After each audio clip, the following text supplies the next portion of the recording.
नमस्ते दोस्तों, स्वागत है आपका हमारे आज के नए और मजेदार वीडियो में। आज हम लेकर आए हैं कुछ ऐसे सवाल जो आपकी सामान्य ज्ञान की परीक्षा लेंगे और साथ ही आपको ढेर सारी नई जानकारी देंगे। थंबनेल में दिए गए इन सवालों के जवाब हम विस्तार से जानेंगे, जैसे कि भारत में कमल मंदिर कहाँ है, NCERT की स्थापना कब हुई और भी बहुत कुछ। तो चलिए बिना देर किए शुरू करते हैं और अपनी जीके को और मजबूत बनाते हैं। वीडियो को लाइक करें, सब्सक्राइब बटन दबाना न भूलें और चलें हमारे साथ इस ज्ञान के सफर पर। तैयार हो तो चलिए शुरू करते हैं। क्वेश्चन नंबर 1, भारत में कमल मंदिर कहाँ पर है?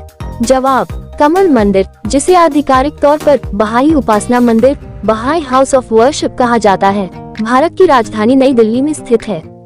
इसे लोटस टेम्पल के नाम से भी जाना जाता है क्योंकि इसकी संरचना कमल के फूल की तरह दिखती है।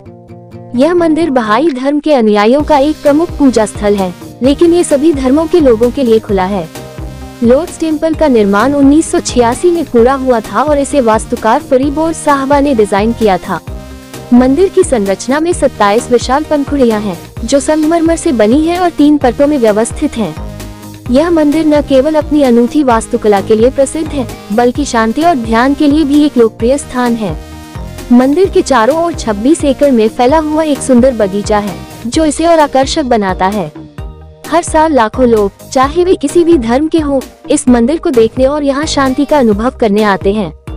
यह मंदिर एकता, शांति और समानता का प्रतीक माना जाता है, जो बहाई धर्म के मूल सिद्धांतों को दर्शाता है। क्वेश्चन नंबर 2, NCERT की स्थापना कब हुई? जवाब, NCERT यानी राष्ट्रीय शैक्षिकी अनुसंधान और प्रशिक्षण परिषद, national council of educational research and training की स्थापना 1 सितंबर 1961 को हुई थी। ये भारत सरकार द्वारा स्थापित एक स्वायत्त संगठन है, जिसका मुख्य उद्देश्य स्कूली शिक्षा की गुणवत्ता में सुधार करना और शिक्षण सामग्री को बेहतर बनाना है। NCERT का मुख्यालय नई दिल्ली में है और यह स्कूलों के लिए पाठ्य पुस्तकें तैयार करने, शिक्षक प्रशिक्षण, शैक्षिकी अनुसंधान और पाठ्यक्रम विकास में महत्वपूर्ण भूमिका निभाता है। NCERT की किताबें भारत में CBSE, central board of secondary education और कई राज्य बोर्डों के स्कूलों में पढ़ाई जाती हैं। इसकी स्थापना के पीछे का विचार ये था कि भारत में शिक्षा को एक समान और वैज्ञानिक आधार दिया जाए, ताकि सभी बच्चों को गुणवत्तापूर्ण शिक्षा मिल सके। NCERT न केवल किताबें प्रकाशित करता है, बल्कि शिक्षकों के लिए प्रशिक्षण कार्यक्रम, शैक्षिकी सर्वेक्षण और नई शिक्षण तकनीकों पर भी काम करता है। आज ये भारत की स्कूली शिक्षा प्रणाली का एक अभिन्न हिस्सा है। क्वेश्चन नंबर 3, हवा महल को किसने बनवाया? जवाब, हवा महल राजस्थान की राजधानी जयपुर में स्थित है और इसे महाराजा सवाई प्रताप सिंह ने 1799 में बनवाया था। हवा महल का डिजाइन लाल चंद उस्ता नामक एक प्रसिद्ध वास्तुकार ने तैयार किया था। ये महल अपनी अनूठी संरचना और खूबसूरती के लिए विश्व प्रसिद्ध है। हवा महल का नाम हवा इसलिए पड़ा क्योंकि इसकी संरचना ऐसी है कि हवा आसानी से इसके भीतर से गुजरती है, जिससे गर्मी के दिनों में भी ये ठंडा रहता है। इस महल में 953 छोटी छोटी खिड़कियां हैं, जिन्हें झरोखे कहा जाता है। ये झरोखे जालीदार हैं, जो लाल और गुलाबी बलुआ पत्थर से बने हैं। इन झरोखों का मुख्य उद्देश्य ये था कि राजघराने की महिलाएं बाहर की गतिविधियों को देख सके, लेकिन बाहर से कोई उन्हें न देख पाए। हवा महल 5 मंजिला है और यह जयपुर के मुख्य बाजार के पास सिटी पैलेस के बगल में स्थित है।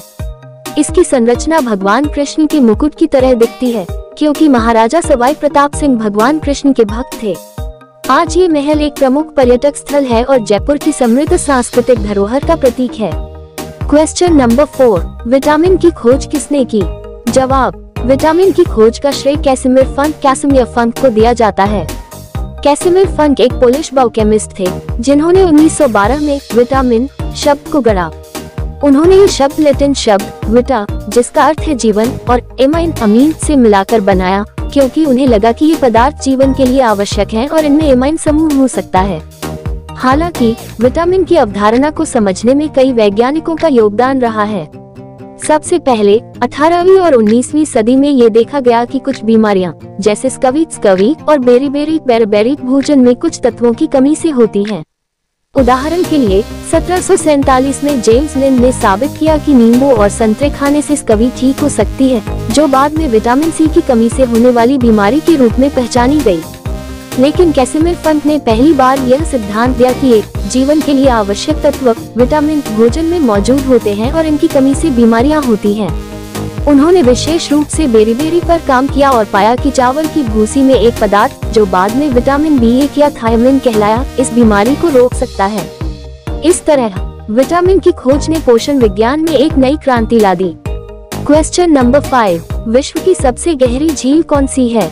जवाब, विश्व की सबसे गहरी झील बैकाल झील लेक बाइकाल है, जो रूस के साइबेरिया क्षेत्र में स्थित है। इसकी अधिकतम गहराई लगभग 1642 मीटर 5387 फीट है, जो इसे पृथ्वी पर सबसे गहरी झील बनाती है। बैकाल झील न केवल अपनी गहराई के लिए प्रसिद्ध है, बल्कि यह विश्व की सबसे पुरानी और सबसे साफ झीलों में से एक है। ये लगभग 2.5 से 3 करोड़ साल पुरानी मानी जाती है।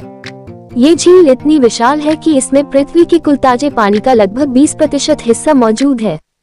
इसका पानी इतना साफ है कि आप 40 मीटर की गहराई तक देख सकते हैं। बैकाल झील एक यूनेस्को विश्व धरोहर स्थल भी है और यहाँ कई अनोखी प्रजातियां पाई जाती हैं, जैसे बैकाल सील, बाइकाल सील, जो विश्व में केवल इसी झील में पाई जाती है। इस झील का पारिस्थितिकी तंत्र बहुत नाजुक है और इसे प्रदूषण और जलवायु परिवर्तन से बचाने के लिए कई प्रयास किए जा रहे हैं। ये झील न केवल प्राकृतिक सुंदरता का प्रतीक है, बल्कि वैज्ञानिक अनुसंधान के लिए भी महत्वपूर्ण है। क्वेश्चन नंबर 6, भारत में सबसे पहली फिल्म कौन सी बनी? जवाब, भारत में सबसे पहली फिल्म राजा हरिश्चंद्र थी, जिसे 3 मई 1913 को रिलीज किया गया था। इस फिल्म को दादा साहेब फाल्के ने बनाया था, जिन्हें भारतीय सिनेमा का जनक, फादर ऑफ इंडियन सिनेमा कहा जाता है। यह एक मूक फिल्म, साइलेंट फिल्म थी, क्योंकि उस समय साउंड टेक्नोलॉजी नहीं थी। राजा हरिश्चंद्र की कहानी पौराणिक राजा हरिश्चंद्र पर आधारित थी, जो अपनी सत्यनिष्ठा और धर्मपरायणता के लिए प्रसिद्ध थे। इस फिल्म की लंबाई लगभग 40 मिनट थी और इसे मुंबई के कोरोनेशन सिनेमाटोग्राफ थिएटर में पहली बार दिखाया गया था। फिल्म में मुख्य भूमिका दत्तात्रेय दामोदर दबके ने निभाई थी और रानी तारामती की भूमिका एक पुरुष, अन्ना सलूके, ने निभाई थी, क्योंकि उस समय महिलाएं फिल्मों में काम नहीं करती थी। दादा साहेब फाल्के ने इस फिल्म को बनाने के लिए अपनी सारी जमा पूंजी लगा दी थी और विदेश से फिल्म निर्माण की तकनीक सीखकर भारत में सिनेमा की नींव रखी। राजा हरिश्चंद्र की सफलता ने भारतीय सिनेमा को एक नई दिशा दी और आज बॉलीवुड विश्व के सबसे बड़े फिल्म उद्योगों में से एक है। क्वेश्चन नंबर 7, सूरज के प्रकाश से हमें कौन सा विटामिन प्राप्त होता है? जवाब, सूरज के प्रकाश से हमें विटामिन डी प्राप्त होता है। विटामिन डी को सनशाइन विटामिन भी कहा जाता है, क्योंकि ये सूर्य की किरणों के संपर्क में आने पर हमारी त्वचा में स्वाभाविक रूप से बनता है। जब सूर्य की पराबैंगनी किरणें UVB रेज हमारी त्वचा पर पड़ती हैं, तो त्वचा में मौजूद 7 डिहाइड्रोकोलेस्ट्रॉल 7 डिहाइड्रोचोलेस्टेरॉल नामक पदार्थ विटामिन D3 कोलेकैल्सिफेरॉल में बदल जाता है। यह विटामिन D3 बाद में लीवर और किडनी में जाकर सक्रिय रूप में परिवर्तित हो जाता है, जिसे कैल्सिट्रियोल कैल्सिट्रायल कहा जाता है। विटामिन डी हमारे शरीर के लिए बहुत महत्वपूर्ण है, क्योंकि यह हड्डियों को मजबूत बनाता है। ये कैल्शियम और फास्फोरस के अवशोषण में मदद करता है, जो हड्डियों और दांतों के निर्माण के लिए आवश्यक है।